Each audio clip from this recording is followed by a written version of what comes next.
சின்ன குழந்தைகளை ஏமாத்தி கூட்டிட்டு போய் அவர்களின் உயிரை பறித்ததாக கூறப்படுகிறது.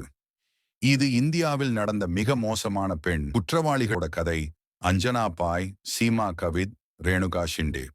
1990 முதல் 1996 வரை இந்த தாய் மற்றும் மகள்கள் மகாராஷ்டிரா முழுவதும் குறைந்தது 12 குழந்தைகளை கடத்தி கொலை செய்ததாக குற்றம் சாட்டப்பட்டனர். அவர்கள் குழந்தைகளை சின்ன சின்ன திருட்டு வேலைங்களுக்கு மற்றும் பிச்சை எடுக்க யூஸ் பண்ணதா சொல்றாங்க. அவங்க கூட்ட நெரிசலான இடங்கள்ல குழந்தைகளோட பழகி உணவு கொடுத்து மயக்கி கடத்தினதா சொல்லப்படுது. குழந்தை அழுதாலோ இல்லனா எதிர்த்தாலோ குழந்தைகள் கடுமையாக தாக்கப்பட்டு இறந்ததா சொல்லப்படுது. வருடக்கணக்கான குற்றங்களுக்கு பிறகு அவங்க 1996 கைது பண்ணாங்க. 2014 சீமா மற்றும் ரேணுகாவுக்கு மரண தண்டனை அறிவிச்சாங்க. இந்தியாவில் மரண தண்டனை விதிக்கப்பட்ட சில பெண்களில் இவர்களும் வருவாங்க. அஞ்சனா பாய் விசாரணை நடக்கும் போதே இறந்து போயிட்டாங்க.